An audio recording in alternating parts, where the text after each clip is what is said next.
నమస్తే, welcome to Telugu రాజ్యం. ప్రస్తుతం మనతో పాటు స్టూడియోలో ప్రముఖ రాజకీయ విశ్లేషకులు మరియు సినీ విశ్లేషకులు భరద్వాజ్ గారు ఉన్నారు. నమస్కారం సార్. నమస్తే. జగన్ కోటరిని నమ్మి మోసపోయాడు అన్న విజయసాయిరెడ్డి వ్యాఖ్యల్ని మనం ఎలా చూసుకోవచ్చు? అంటే ఫ్రమ్ ది బిగినింగ్ ఆయన అదే చెప్తున్నాడు. ఈ రోజున కొత్త మాట ఏం మాట్లాడలేదు ఆయన. కాకపోతే చాలా గ్యాప్ తర్వాత మీడియా ముందుకు వచ్చాను అని ఆయనే చెప్పుకున్నాడు.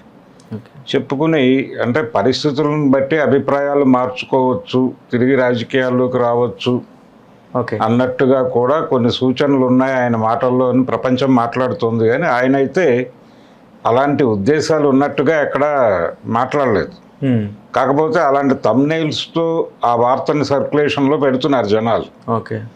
నిజానికి ఆయన మాట్లాడిన మాటల్లో ఎక్కడా కూడా అంటే నా మీద రకరకాల ప్రచారాలు జరుగుతున్నాయని కూడా చెప్పాడు ఆయన తన మీద.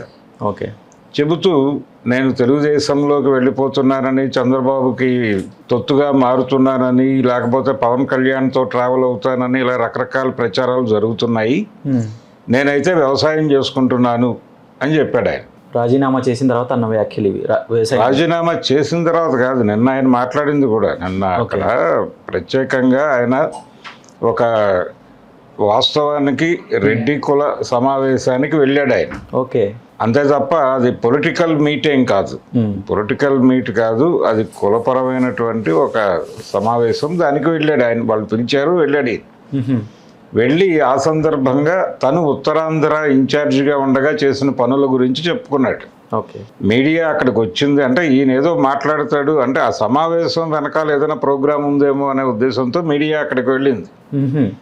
వెళ్ళిన తర్వాత విజయసాయిరెడ్డి గారు ఆయనకు కూడా కొంచెం ఉత్సాహం వచ్చింది. ఉత్సాహం అంటే మళ్ళీ ఒకసారి మీడియాకి అనిపించింది ఏదో మాట్లాడదామని కూర్చున్నాడు ఆయన. కూర్చున్న సందర్భంగా తను పొలిటికల్ జర్నీ అనేది దాదాపుగా ఉండకపోవచ్చు అన్నట్టుగానే చెప్పాడు.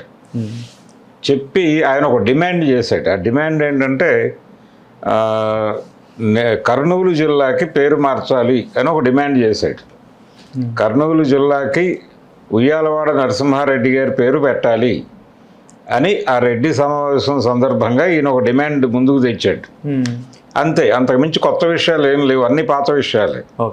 ఈ కోటరీ గొడవ గతంలోనూ మాట్లాడాడు, ఈరోజు కూడా మాట్లాడాడు. అంటే జగన్మోహన్ రెడ్డి గారు కొంతమంది ఆయనకు దగ్గర అయ్యారు, దగ్గర అవ్వటం వల్ల నేను దూరం కావాల్సి వస్తుంది అని చెప్పాడు. చెబుతూ ఏమిటి ఆ పార్టీ భవిష్యత్తు అని అడిగారు.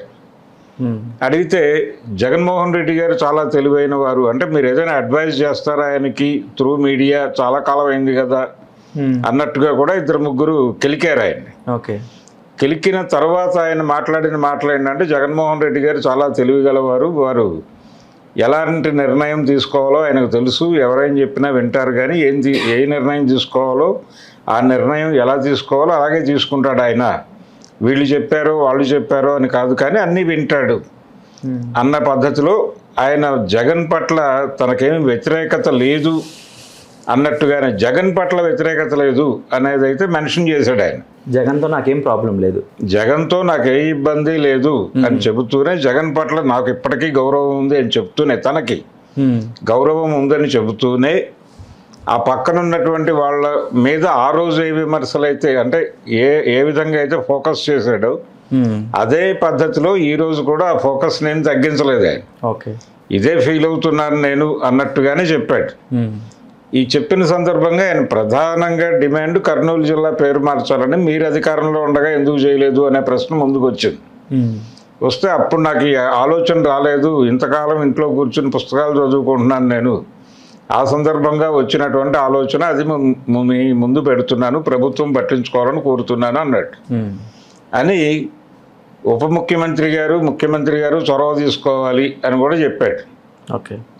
సరే, అలాగూ చిరంజీవి గారు సినిమా తీశారు కాబట్టి పవన్ కళ్యాణ్ పట్టించుకుంటాడేమో అన్న టోన్లో నడిచింది ఆయన ఆర్గ్యుమెంట్. అంతకు మించి రాజకీయ ప్రస్తావనలు చేయటానికి ఆయన పెద్దగా సుముఖత వ్యక్తం చేయలేదు. అంటే క్లీన్గా ఆయన పార్టీ నుంచి బయటకు వచ్చిన పరిస్థితులు, అంటే తనని ఎవరైనా పిలిచి సారీ చెప్పి గతంలో ఇలా జరిగింది ఏమనుకోకండి, మళ్ళీ వచ్చి మీరు నెంబర్ 2గా బాధ్యతలు స్వీకరించండి అని ఎవరూ తనని అడగలేదు అనేటువంటి ఒక పెయిన్ అయితే కనిపించింది. అంటే ఈ విషయంలో జగన్ ఎందుకు సైలెంట్గా ఉన్నారు అసలు? అంటే ఆయన ఒక అవకాశం కల్పించాడు ఆయనకి. ఓకే.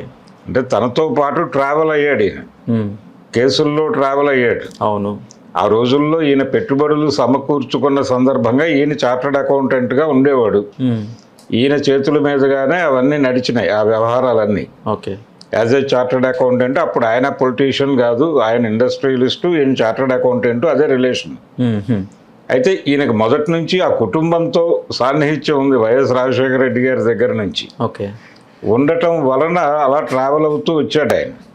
ఎప్పుడైతే రాజశేఖర రెడ్డి గారు చనిపోయాడో ఈయన పొలిటికల్ పార్టీ పెట్టాలి, యాక్టివ్ పొలిటీషియన్గా, ఆయన ఎంపీగా ఉన్నప్పటికీ ఇండస్ట్రియలిస్ట్గానే ప్రధానమైనటువంటి ఫోకస్ ఉండేది ఓకే జగన్మోహన్ రెడ్డికి. అయితే ఆ రోజుల్లో వాళ్ళది వ్యాపార అనుబంధం మాత్రమే. ఈ వ్యాపార అనుబంధం ఎప్పుడైతే వీళ్ళు తర్వాత ఈ ఫండ్స్ అన్నీ ఎక్కడి నుంచి వచ్చినాయి అనే దీనిలో నుంచి దీనిలో అధికార దుర్వినియోగానికి చోటు ఉంది అన్నట్టుగా కేసులు పెట్టడం జరిగింది. అవును. ఆ కేసులు పెట్టిన సందర్భంగా జైలుకి వెళ్ళినప్పుడు ఈ మొత్తం మ్యానిపులేషన్ వ్యవహారంలో కీలకంగా వ్యవహరించినటువంటి చార్టర్డ్ అకౌంటెంట్ గారిని కూడా లోపల వేశారు. ఆ కేసుల్లో భాగస్వామి అయ్యాడు ఆయన. ఆయన సందర్భంగా ఆయన కూడా జైల్లోకి వెళ్ళి ఈయనతో పాటు ట్రావెల్ అయ్యాడు. ఆ ట్రావెల్ తర్వాత వీళ్ళు బయటకు వచ్చిన తర్వాత పొలిటికల్ పార్టీ, దాంతోపాటు ప్రయాణము, అలా విజయసాయి రెడ్డి ఈయనతో కొనసాగాడు. ఓకే. ఈ కొనసాగే క్రమంలో ఇక్కడ ఇంకొంతమంది కలిశారు. ఈ కలిసిన వాళ్ళ ప్రాధాన్యత పెరుగుతోంది, తన ప్రాధాన్యత తగ్గుతోంది అనేటువంటిది. అంటే పార్టీ ప్రతిపక్షంలో ఉండగా అటువంటివి ఏమీ లేవు, ఎవరి పద్ధతిలో వాళ్ళు యాక్టివ్గా వెళ్ళేవారు. ఎప్పుడైతే అధికారంలోకి వచ్చిందో, ఓకే, ఎప్పుడైతే 2019 ఎన్నికల్లో గెలిచి పార్టీ అధికారంలోకి వచ్చిందో ఏ కార్యక్రమాలు చేయాలి, ఎలా చేయాలి అనేది కీలక నిర్ణయాలకు సంబంధించి జగన్మోహన్ రెడ్డి గారు ఆయన ధోరణిలో ఆయన వ్యవహరించాడు తప్ప ఎవరి నిర్ణయాలు పెద్దగా ఆయన పట్టించుకున్నది లేదు. ఓకే. అయితే అందరికీ ఆ సఫరింగ్ ఉంది.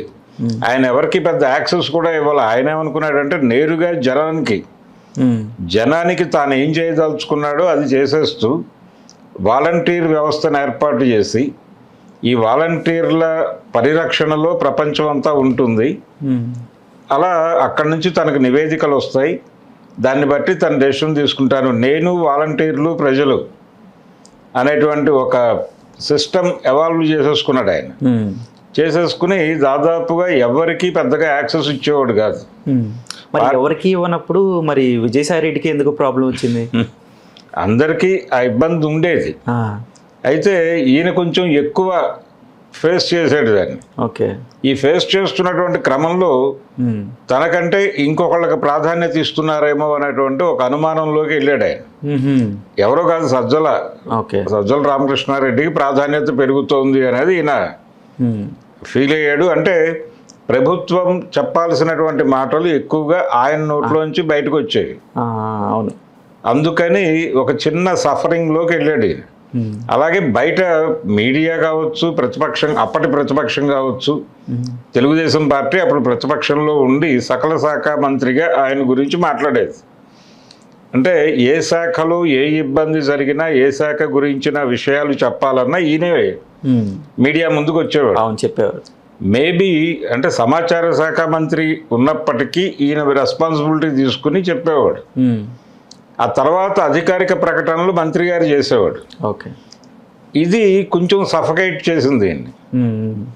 ఇంకొక పవర్ సెంటర్ ఏర్పడింది ఇక్కడ.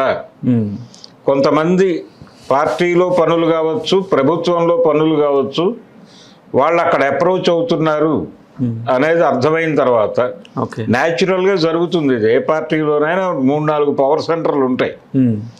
ఈ పవర్ సెంటర్ల మధ్య కనిపించని ఘర్షణలు జరుగుతూ ఉంటాయి. అవును. అది ఇక్కడ కూడా జరిగింది. అయితే ఇక్కడ విచిత్రంగా దీన్ని వాడుకోవటానికో మేనేజ్ చేయటానికో అధినాయకుడు ప్రయత్నం చేయాలి. ఓకే.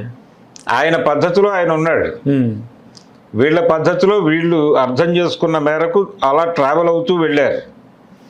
ఎప్పుడైతే ఈ పరిస్థితి అంటే ఇంకొక పవర్ సెంటర్ ఎమర్జ్ అయిపోయింది, మనం చెప్పింది పెద్దగా ఇక్కడ నడవటం లేదు అనే అభిప్రాయాలు ఆయనకి వచ్చాయో తను చెప్పడం మొదలుపెట్టాడు. అంటే ఆయన కోటరీలో ఉన్నటువంటి వాళ్ళకు కూడా అక్కడ ఎక్కువ ప్రాధాన్యత దక్కడం లేదు అనేది కూడా ఫీల్ అయ్యాడు ఈయన. ఓకే. వాంటెడ్గా నా మనుషులు అని కూడా తొక్కేస్తున్నారు అనే అభిప్రాయానికి వచ్చాడు ఆయన. అయితే అక్కడ వీళ్ళకి విలువనివ్వకపోవడానికి రకరకాల రీజన్స్. ఈయన కోటరీలో ఉన్న వాళ్ళలో సపోజ్ ఒకళ్ళిద్దరు టీడీపీతో ఎక్కువ కాలం ట్రావెల్ అయ్యి, అంటే టీడీపీ ఓడిపోతుంది అని తెలిసినప్పటికీ దాంతోనే ట్రావెల్ అయ్యి ఆ తర్వాత ఎప్పుడో వచ్చి పార్టీలో చేరినటువంటి వాళ్ళు కొంతమంది ఉండేవాళ్ళు. ఓకే. వాళ్ళ పట్ల కొంచెం ఒక భిన్నమైనటువంటి అభిప్రాయంతో ఉండేది వైసీపీ నాయకత్వం. ఓకే. వీళ్ళకి తగిన ప్రాధాన్యత ఇవ్వట్లేదని ఈయన సఫర్ అయ్యేవాడు. అంటే ఈయన దగ్గరకు వచ్చి మొరపెట్టుకునేవాళ్ళు. ఇలా ఉత్తరాంధ్ర నుంచి వచ్చిన వాళ్ళు ఇలాంటి వాళ్ళు కొంచెం ఇబ్బంది కలిగించారు ఆయనకి. సరే, నాతో ఉన్నప్పుడు ఇంకా అవన్నీ పాత విషయాలతో అవ్వకూడదు అనేది ఈయన అభిప్రాయం. ఆ అభిప్రాయం అందరికీ ఉండాలని రూల్ ఏం లేదు కదా. ఇలా రకరకాల పద్ధతుల్లో ఆయన సఫకేట్ అవుతూ వెళ్ళాడు. సీఎం గారి దృష్టికి, అప్పటి సీఎం గారి దృష్టికి విషయం తీసుకెళ్ళి ఆయన నవ్వి ఊరుకునేవాడు. ఎవరికి యాక్సెస్ ఇచ్చేవాడు కాదు ఆయన. ఎవరికి అంటే చివరికి జిల్లా పార్టీ అధ్యక్షులకి కూడా ఆయన పెద్దగా యాక్సెస్ ఇచ్చేవాడు కాదు, ఎమ్మెల్యేలకు యాక్సెస్ ఇచ్చేవాడు కాదు. నేను, వాలంటీర్లు, ప్రజలు అంతే అనుకున్నాడు ఆయన. నిజానికి ఆయన యాక్సెస్ ఇవ్వకపోవడం అనేది కూడా ఒక విధంగా నష్టదాయకంగా మారింది ఓడిపోవడానికి, పార్టీ ఓడిపోవడానికి. అయితే అది మాత్రమే రీజన్ కాదు. ఓకే. అది కొంత ఇబ్బంది కలిగించిన మాట వాస్తవం. కానీ ఈయన ఓడిపోవటం అనేది డిజైన్ చేశారు. ఓకే. జగన్మోహన్ రెడ్డిని ఓడించాలి అనేది ఒక డిజైన్డ్ ప్రోగ్రామ్. అందులో భాగంగానే ఆయన్ని ఓడించారు. అది కూడా విజయసాయి రెడ్డికి తెలుసు. ఆ ప్లాన్ తెలుసు, అలా జరుగుతోంది అనే విషయం తెలుసు ఆయనకి. ఓకే.